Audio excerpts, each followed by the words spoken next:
حضرت ابو بکر وہ واحد صحابی ہیں جن کی 4 نسلیں صحابی ہیں، یعنی والد بھی صحابی، بیٹا بھی صحابی، اور پوتا بھی صحابی، اور خود بھی صحابی. اور ثانی اثنین اذ ہما فی الغار اذ یقول لصاحبہ، نواسہ بھی صحابی، عبداللہ بن زبیر، یعنی 4 پشتے صحابی ہیں، یہ واحد صحابی ہیں.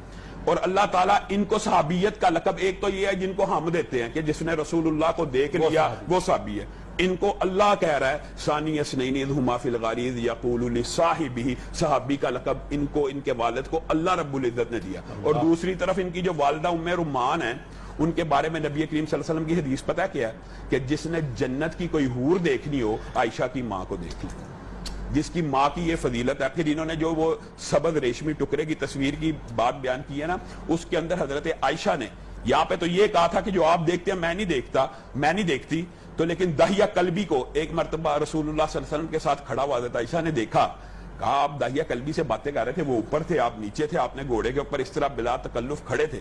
کہا تجھے نہیں پتا وہ جبریل امین تھے، داہیہ قلبی کی شکل میں آئے تھے اور تجھے سلام کہہ رہے تھے. تو حضرت عائشہ نے پھر سلام کہا. اس کا مطلب ہے جبریل امین ایک مرتبہ سلام نہیں لے کے آئے.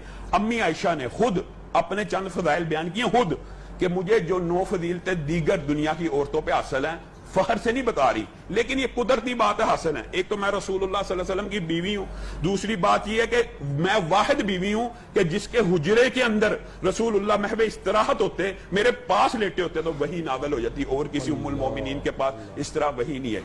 اور پھر حضرت عائشہ نے کہا میں وہ ہوں کہ جن کے ہاتھوں میں رسول اللہ صلی اللہ علیہ وسلم کا انتقال ہوا، اور میں وہ ہوں کہ جن کے حجرے میں رسول اللہ صلی اللہ علیہ وسلم دفن ہوئے، اور میں وہ ہوں کہ جن کا لعاب دہن آخری وقت میں انشاءاللہ اس کی تفصیل بیان کریں گے، آخری وقت میں رسول اللہ صلی اللہ علیہ وسلم کے لعاب کے ساتھ مل گیا. یہ امی عائشہ خود اپنی فضائل بیان کر رہے ہیں. اور آج دکھ اور افسوس کی بات ہے، میں علم و فضل کی طرف آتا ہوں.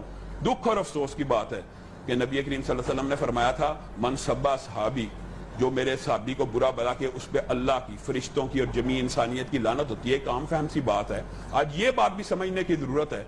میں آپ کو یا آپ مجھے کافر کہیں یا بے ایمان کہیں تو ہم میں سے ایک بندے کا کافر ہونا یقینی ہے.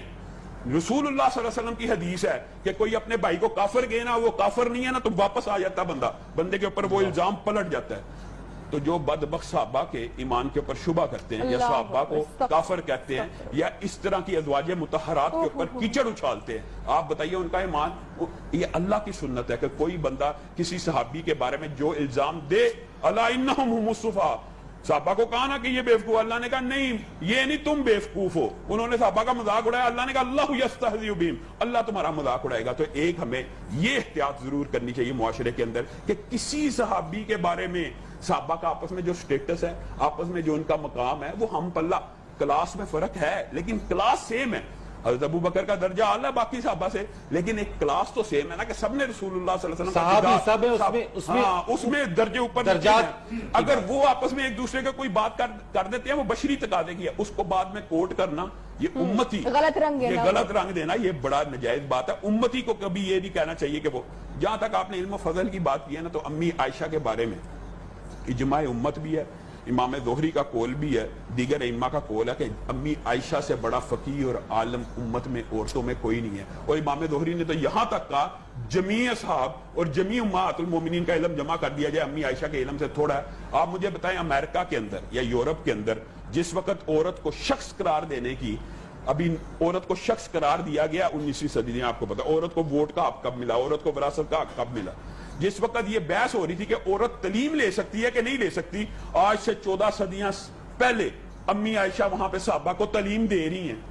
اسلام کے اندر تو عورت پہلی معلمہ امی عائشہ ہیں. امی عائشہ سے جتنے مسئلے ثابت ہیں قرآن و سنت کے، شاید کسی امی عائشہ سے صرف روایت کردہ جو احادیث ہیں ان کی تعداد 2210 ہے، 2210.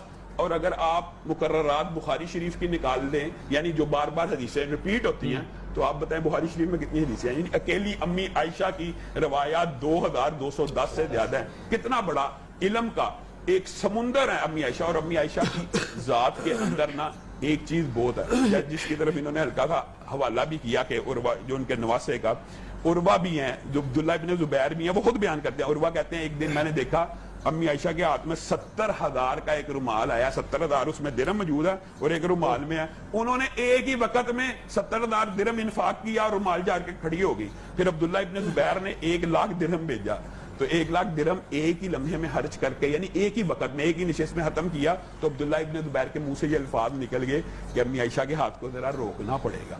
تو امی عائشہ ان سے ناراض ہوگی اور ان سے کہا میں قسم کھا لی میں آج کے بعد اس سے کلام نہیں کروں گی. پھر رسول اللہ صلی اللہ علیہ وسلم کے ننیالی رشتہ دار آئے, انہوں نے سفارش کی, تو امی عائشہ نے پھر قسم کا کفارہ ادا کر کے ان سے دوبارہ بات کرنا شروع کی. ایک مرتبہ حالت روزے میں ہے, امیر معاویہ نے 1,00,000 درہم بھیجا, حالت روزہ ہے, تو 1,00,000 درہم پھر انفاق کرنا شروع کر دیا. خادمہ کہتی ہے آپ نے افطاری کے لیے رکھ لینا تھا. تو امی عائشہ کہتی ہے تو انہیں بتا دینا تو میں رکھ لیتی. اور ایک مرتبہ ایسا واقعہ ہوا کہ گھر کے اندر صرف روٹی کا ایک ٹکڑا موجود ہے. مانگنے والی آئی, آج بھی روزے سے ہے, مانگنے والی آئی, خادمہ کو کہتی ہے اس کو دے دو. کہا روٹی کا صرف یہی ٹکڑا آپ کی افطاری کے لیے, پھر نہ کہنا پہلے آپ مجھے کہتی رہتی ہیں بتا دینا تھا. کہا میں کہتی ہوں دے دو, جب افطاری آئے گی دیکھی جائے گی. پھر کیا ہوا کہ افطاری کے وقت کسی نے گوشت بھیج دیا, تو امی عائشہ نے کہا یہ دیکھو روٹی کے بدلے میں دنیا میں بھی گوشت مل رہا ہے. تو امی عائشہ کا جو طرز انفاق فی سبیل اللہ یہ کہاں سے اخذ کیا؟ یہ رسول اللہ صلی اللہ علیہ وسلم سے. اور جو پیار اور محبت رسول اللہ صلی اللہ علیہ وسلم کا شاہ صاحب نے بیان کیا نا کہ دوڑ لگانا, امی عائشہ کے ساتھ رسول اللہ صلی اللہ علیہ وسلم کی اتنی زیادہ قربت تھی کہ آپس میں مذاق کیا کرتے تھے کئی مرتبہ. ایک مرتبہ حضرت عائشہ کے سر میں درد تھا, تو رسول اللہ صلی اللہ علیہ وسلم بھی آخری بیماری کے ایام میں تھے. تو رسول اللہ نے کہا تو پریشان کیوں ہوتی ہے عائشہ, اگر تو فوت ہوگی میں تجھے اپنے ہاتھ سے دفناؤں گا, کفناؤں گا, غسل دوں گا. یہاں سے یہ بات بھی ثابت ہوتی ہے کہ میاں بیوی کا جو تعلق ہے نا وہ مرنے سے ختم نہیں ہوتا. یہ بات بھی غلط العام ہے معاشرے میں کہ میاں بیوی کا تعلق ختم ہو گیا. حضرت فاطمہ کو کس نے غسل دیا؟ حضرت علی نے.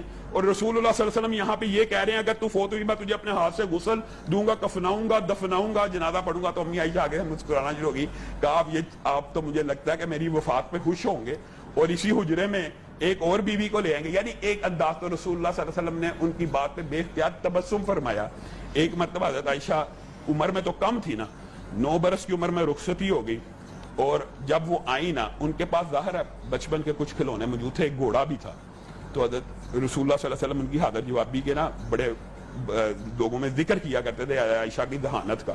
اور یہ جو شاہ صاحب نے بات کی ہے نا, یہ یقین مانے ہمارے معاشرے میں تو تکلف ایسا ہے, ہم لوگوں کے سامنے اپنی بیوی کی تعریف کر دینا, لوگ عجیب و غریب القاب دینا شروع کرتے ہیں, یار یہ بیوی کے نیچے لگا ہوا, یا ایک خاص ایک ٹرم.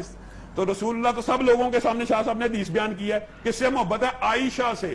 سارے صحابہ کے سامنے کہہ رہے ہیں, اور اس مردوں میں سے عائشہ کے باپ سے, یہ نہیں کہا ابو بکر سے, یہ نہیں کہا صاحب غار سے, کیا کہا عائشہ کے باپ سے.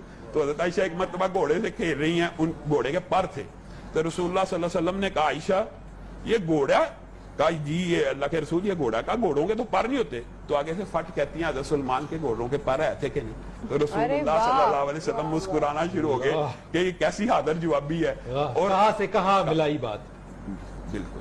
اور یہ حضرت صفیہ کا جو شاہ صاحب نے واقعہ بیان کیا نا, امی عائشہ کو رسول اللہ صلی اللہ علیہ وسلم نے یہ کہا کہ آپ یہ پیالہ بھیجیں, پیالہ آپ نے توڑا, پیالے کے بدلے پیالہ دینا پڑے گا. حضرت عائشہ کے گھر سے وہ تھا